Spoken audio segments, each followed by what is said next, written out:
FOMO. My name's Patrick McGinnis, and I'll admit it, I have FOMO.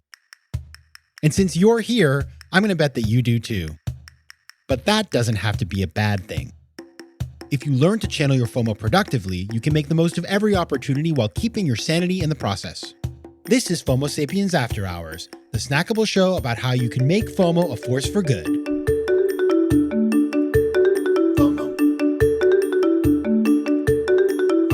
Welcome back to another episode of FOMO Sapiens After Hours. And today, we're going to talk a little bit more about our conversation last week with Ben Nemtin about figuring out what's on your bucket list and then going out and doing some of those things. And as I was talking to Ben last week, you might remember that we issued a bit of a challenge.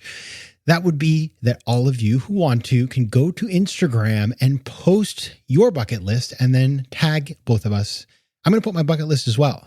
Now, I want to talk about bucket lists because I actually did something off of my bucket list. I crossed something off in the summer of 2019. And I have to tell you, all during the pandemic, I have just thought to myself how thankful I am that I did this thing because it was something that I so enjoyed. And even when things looked really terrible and depressing, which has been a lot of our lives these days, I would think back to this experience and just feel thankful that I did it. Let me tell you what I did. Many years ago, I read this fantastic book called The Great Game by Peter Hopkirk. If you haven't read The Great Game, it's basically the story of how for about 200 years, from about 1700 to about 1917, when the Bolsheviks took over in Russia, there was this sort of crazy proxy war / conflict / whatever you want between the Soviet Union and the UK, England, over control of Central Asia, because that was seen as basically the way to control access to India, which was seen as a place of incredible riches. And of course it is. And so they were fighting all the time over who would have control over Central Asia. And back then, Central Asia was a lot different than today.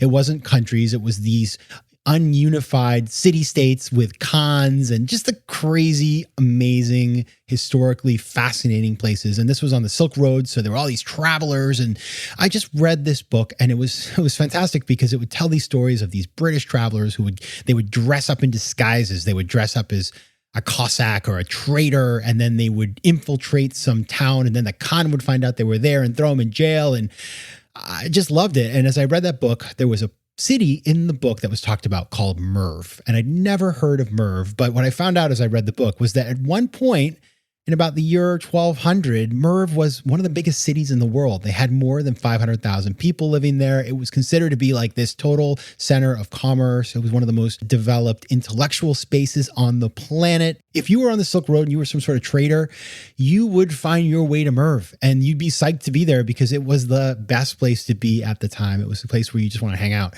because it was the center of learning of the world. All the cool people were hanging out in Merv.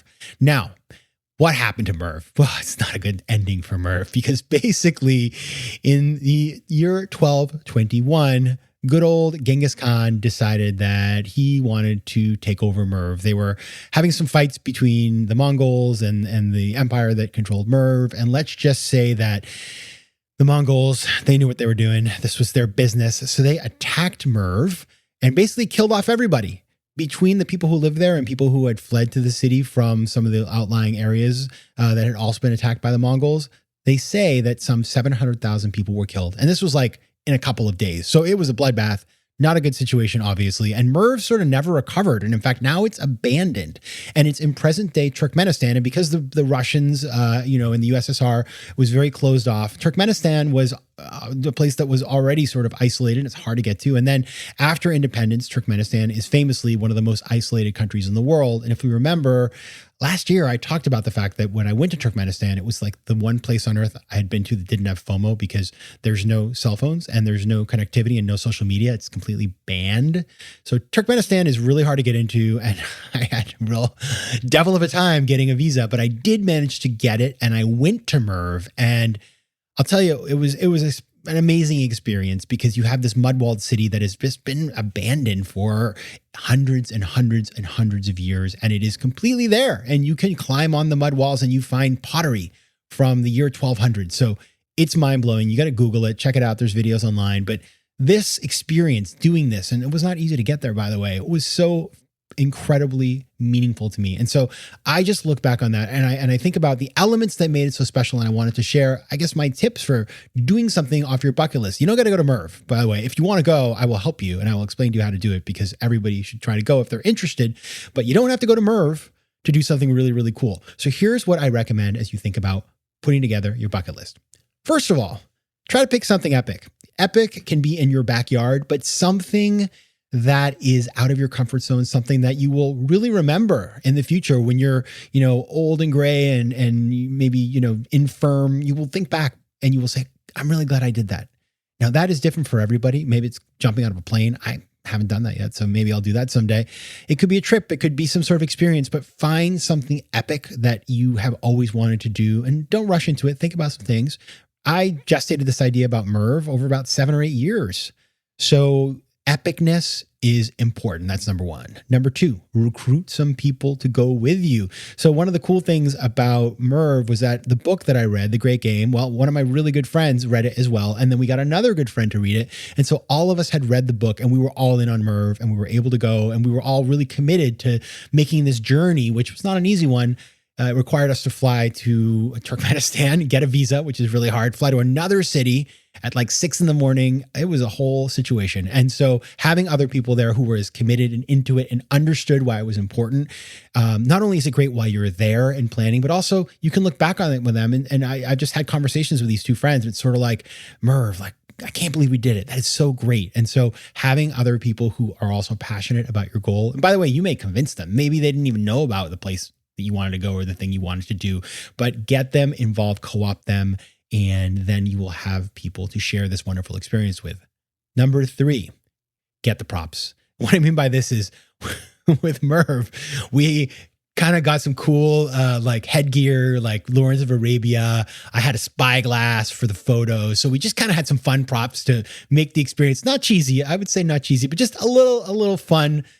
Because number 4, you're going to keep a record of it. And whether that's photos or whether you write about it, whether you post to social media, you want to make sure that when you want to look back at this experience, you have something that you can look at. And so I took a gazillion photos in Merv, posing everywhere, all over the walls, in all of the areas. And I even had a new camera that I bought for it. And so having those ridiculous props and all those photos, it just makes it really fun to go look back at those memories and, revisit that epic experience.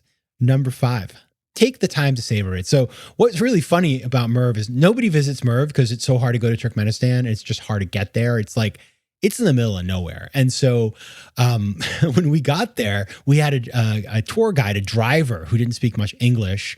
And he dropped us off and there was nobody there. And it's a massive, massive, massive area. It's probably like the size of New York City.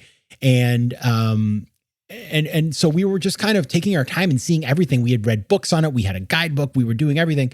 And our guide, I think, thought we were going to be there for about 45 minutes. And we ended up being there from about 9 a.m. till about 5 p.m. So we were there the whole day and it was really hot.